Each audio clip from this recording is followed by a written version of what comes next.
get this drive over with. It turned out to be a glorious day today. It's about 55, 56 degrees and sunny. So it's a good day to go for a run, thankfully. I've been doing pretty good at timing my runs as to running on the nice days.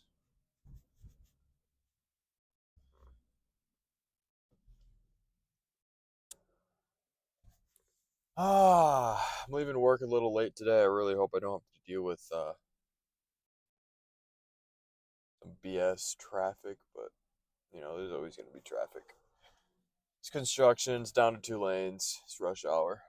It's got to deal with it. Man, I can't believe how nice of a day it is outside. Windows are down. Vibes are high. Nothing can get me down.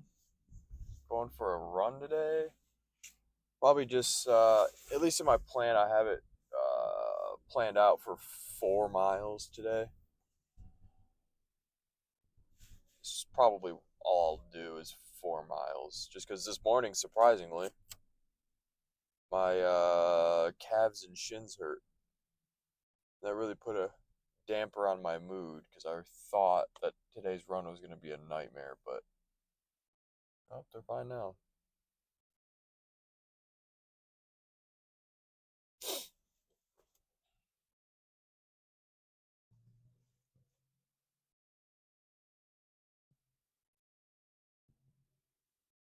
Really hoping this run is as easy as my 7 mile run was last weekend. Life is just better when it's nice outside and it's sunny. And need to move to like Puerto Rico or something where it's always sunny, or Hawaii or Florida or something of that sort, because you just feel like a new human being when you get sunlight in your eyes, sunlight on your skin.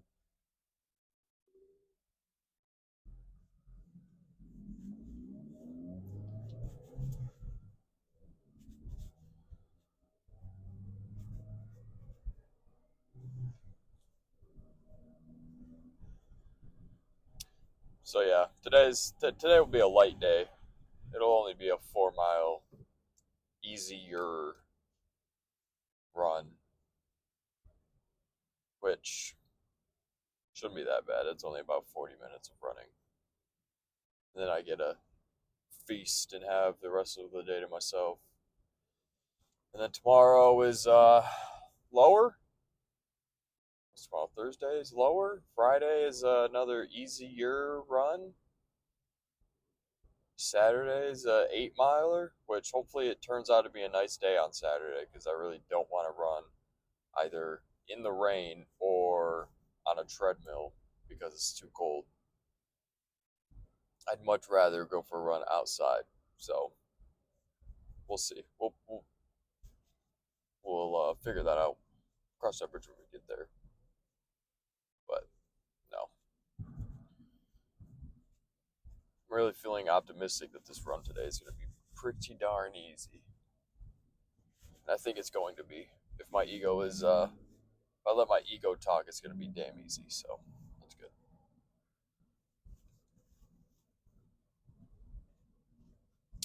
Then on top of that,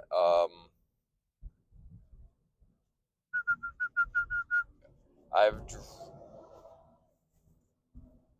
oops, I'm drinking a lot more water today than I usually have.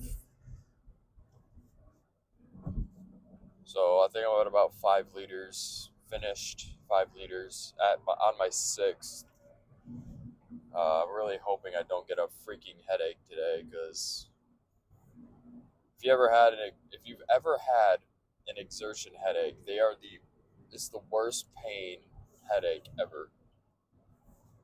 Just because it's constant throbbing and it feels like your head's gonna explode. But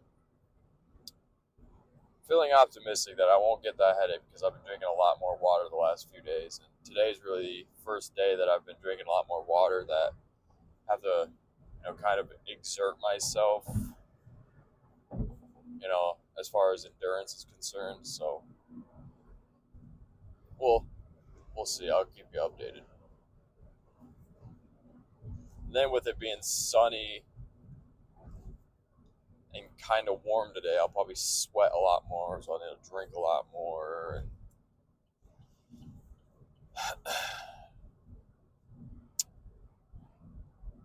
But gotta roll with the punches.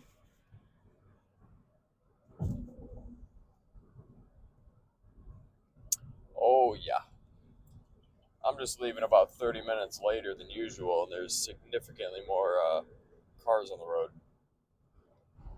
so that's always fun.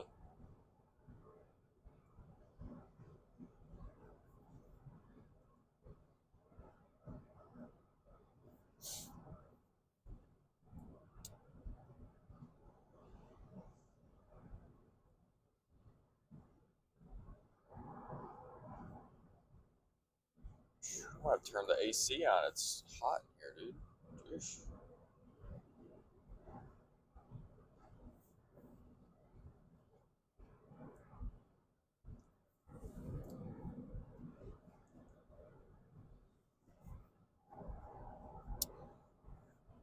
But yeah, like I said multiple times, just a quick, easy 4 mile run today, and then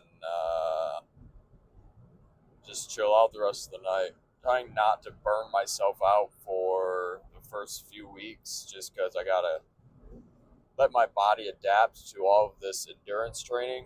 Because I've never been one to do a lot of cardio or endurance. Really, the only cardio that I've done in the past, handful of years was like the stair stepper occasionally, and that was only because I was trying to get shredded. So doing all this out on a whim for really no goal other than to run further is something new to me. So I gotta slowly adapt to being able to run long distances consistently. So, but hey, if we're talking historically, humans were the OG endurance athlete. We would chase down a lion for 2 weeks before we got a kill. Back in the Neanderthal days, we would be able to outlast most animals. Shit, we used to hunt woolly mammoths. So if you put it in that perspective, then this should be no big deal. You should be able to go and walk hundreds of miles within a couple weeks to hunt down one lion. But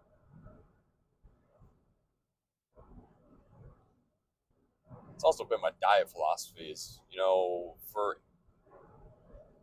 millennium, humans have eaten nothing but meat, fruit, veggies, anything you can find, living on the land. So animals, fruit, paleo diet. Paleolithic is what paleo stands for. Is anything that you can find growing in nature or is nature really. So that limits you to about animals, fruit, veggies, eggs. That's really about it, really.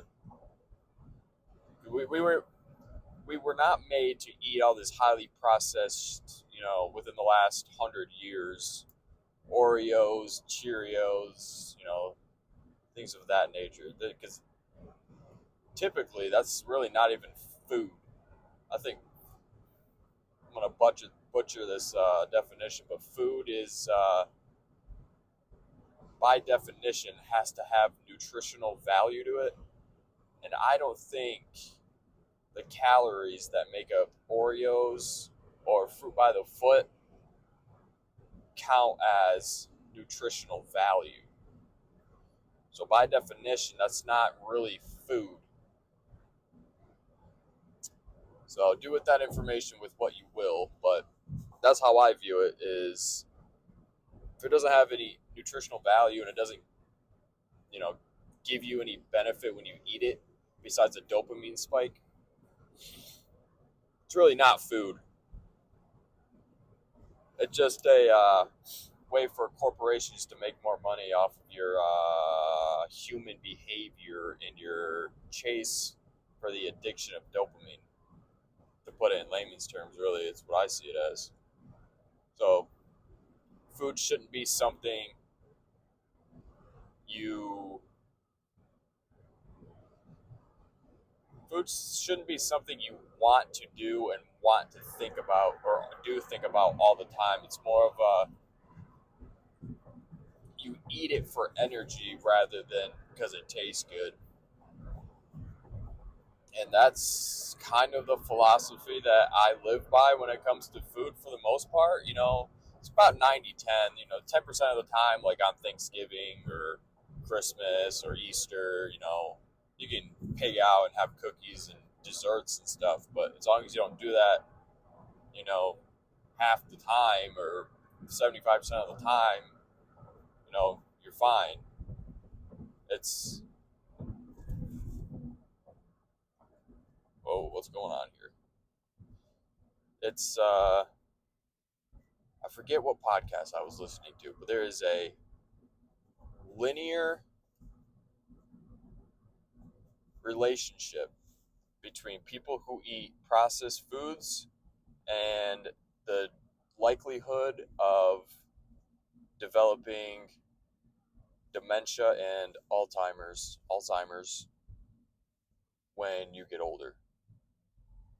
So the older you get, or I guess the more processed foods you eat, the more likely you are to develop dementia and Alzheimer's later in life. So, and that is facts proven by science, backed by science, factual data that you cannot argue with. So, that inherently tells you that all this shit that we're shoveling in our mouths and consuming on a daily basis obviously is not good for you. So, a little tad bit of information there for you. And ever since I learned that fact, even though I kind of knew in the back of my mind that eating all this stuff wasn't really good for you, that just made it a home run as to we shouldn't be eating any of this garbage that people are putting out there on the shelves. If you want to eat healthy, when you go into a grocery store, stick to the perimeter. That's a fact.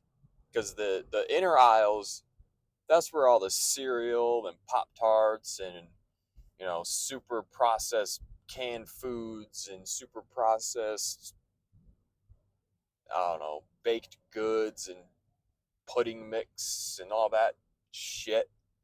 All that stuff is down the middle aisles. So if you just don't walk down the middle aisles, you won't be tempted to buy any of that crap. So if you stick to the perimeters of grocery stores, that's where you'll find all the fruits, the veggies, the deli breads, the deli baked goods, which are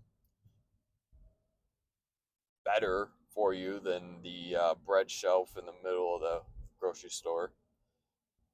And that's where you'll find all your meat and cottage cheese and all your dairy products that aren't highly processed.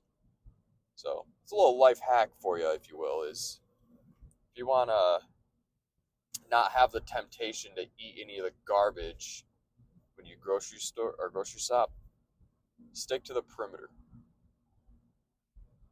I forget who said that. I learned that from somewhere, but and then if you reflect on it, it's kind of true. What grocery store have you been in where the meat and veggies are in the middle of the grocery store? Exactly. So I'm just doing my part to try to help you guys out.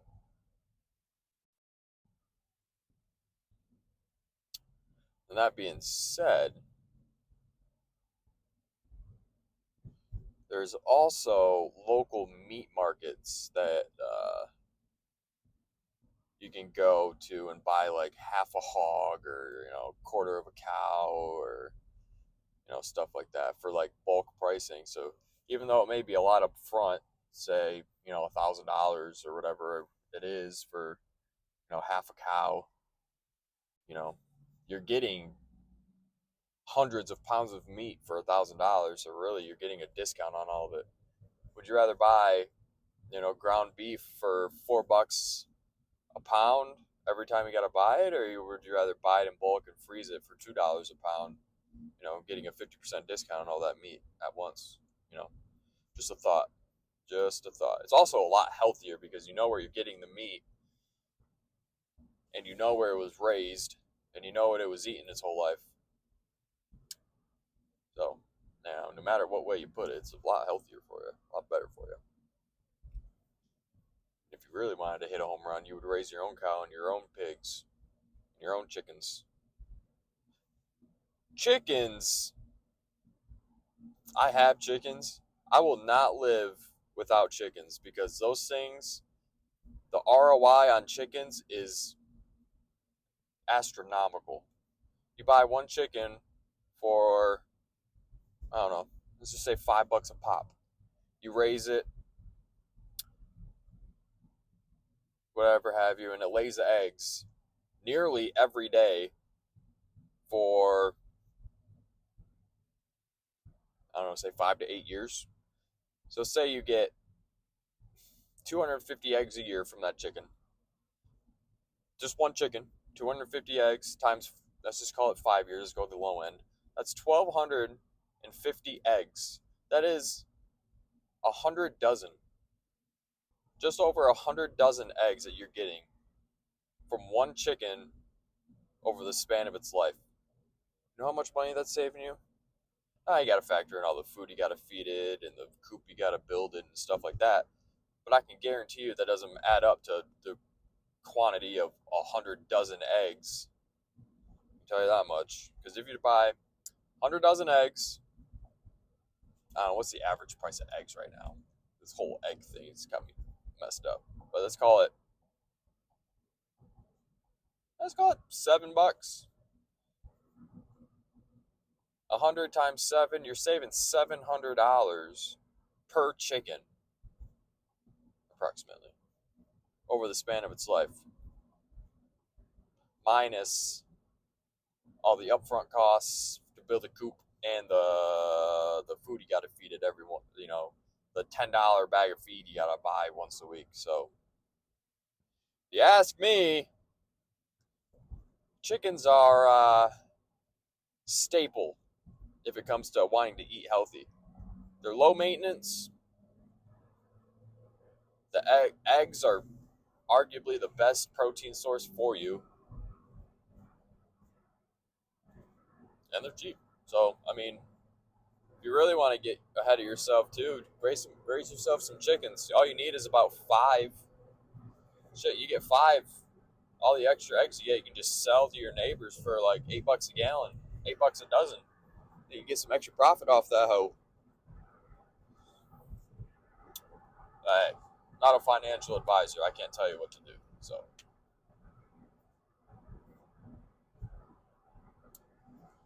but yeah, circling all the way back here. 4 miles today. That's gonna be right. Oh, on my plan, I have it at 9:30 minute miles, just because I thought that was gonna be pretty quick for me, but obviously it's not since I'm running consistent 9-mile minutes or 9-minute miles. So I might do some interval miles or something, or do like a mile run and then do like a 8-minute pace half mile and then another mile, kind of do intervals like that. But we'll see how good my legs feel. Hopefully they feel pretty damn good because I'm pretty excited about this run later. And then I get a feast on some, shoot, what did I say I was gonna have for dinner? What did I make my mind up on? It was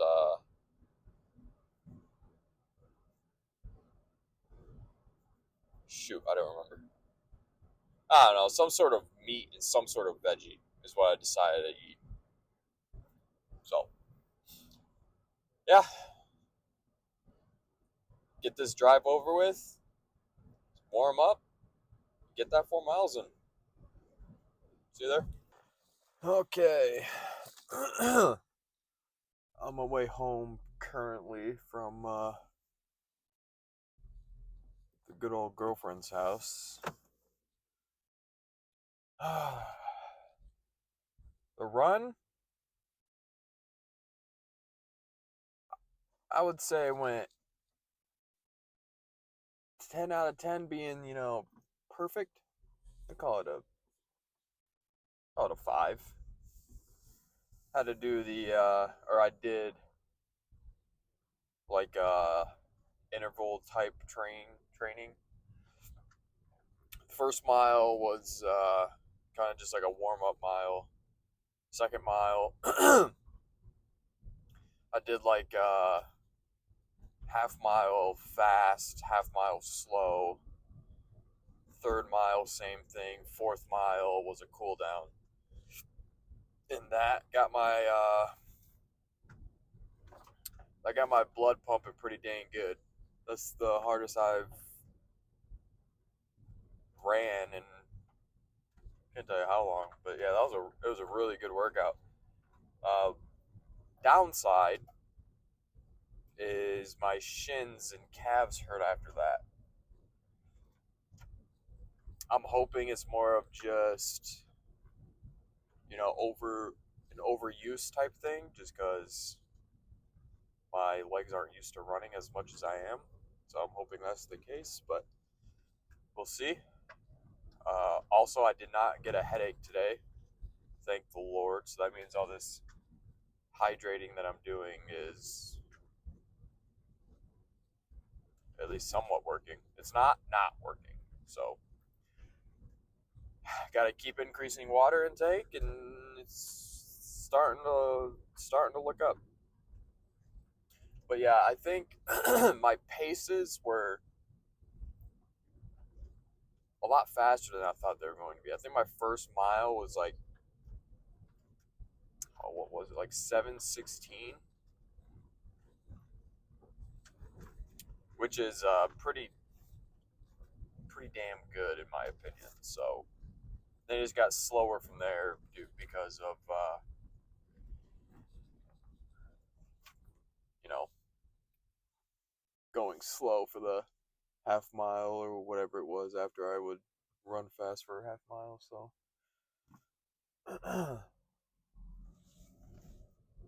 but yeah, the 4 miles, it took me about 32 minutes altogether. So I'm every day I surprise myself with how good I'm doing.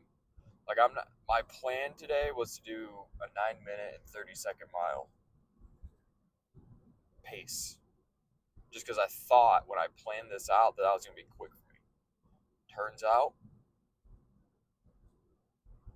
I can obviously run a consistent 8-ish minute mile, which shocks me. Excuse me. But that's a dub.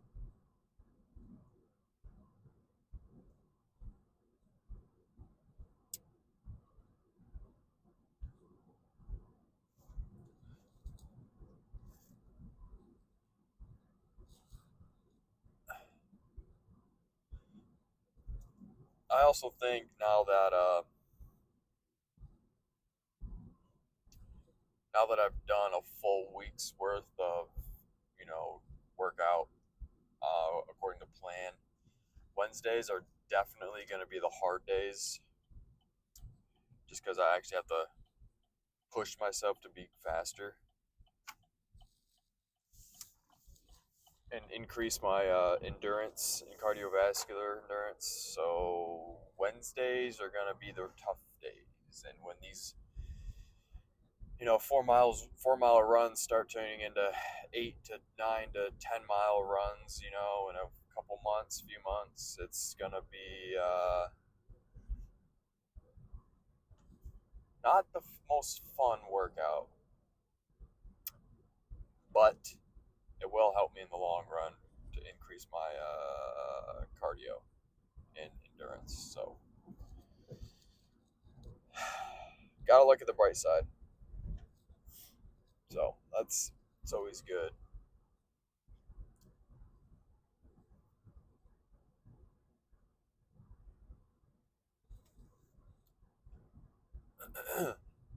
I think tomorrow, since it's lower, focused on lower compound movements, I think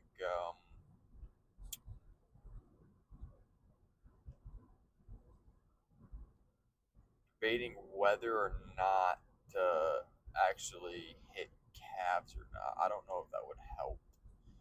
I don't know if it's running form that's causing all these issues, or like I said before, it's like my legs just aren't used to it. Or maybe it's the shoes. Maybe it's I'm tying my shoes too tight. Maybe it's I'm tying them too loose. I don't know. I know there's a lot of kind of nuances to running and finding your groove when it comes to running. So I gotta find my groove. I just haven't found it yet. But yeah, other than that, it was a good workout. I was able to run on just pavement today, which surprisingly was a lot easier than running on a dirt road. So if that means anything, hopefully this marathon I gotta run will be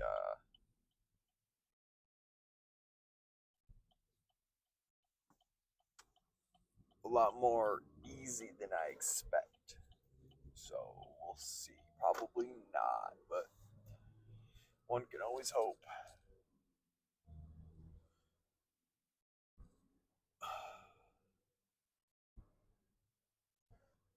I also gotta try to find more places to run because once these runs start getting longer, I'm gonna have to find more places to run because running the same route is gonna be, running up and down the same road 13 times is gonna be boring. So I gotta either drive to like a local park or drive somewhere, stop somewhere, just like on the way home to run. Maybe change of scenery is always good. So I need to find where I should run and where I can run and what days I can run and what days are going to be nice for me to do the run and all that jazz.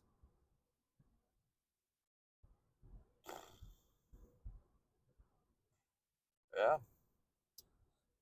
Overall, good day. Got a good workout in. Got a good sweat. I could tell I definitely worked out my cardiovascular system. I'll put the screenshot of it of my workout up on the screen again, just so you guys get a feel of the pace that I'm running on these workouts. But yeah, it was a good day. I'll see you tomorrow when I hit legs. Peace.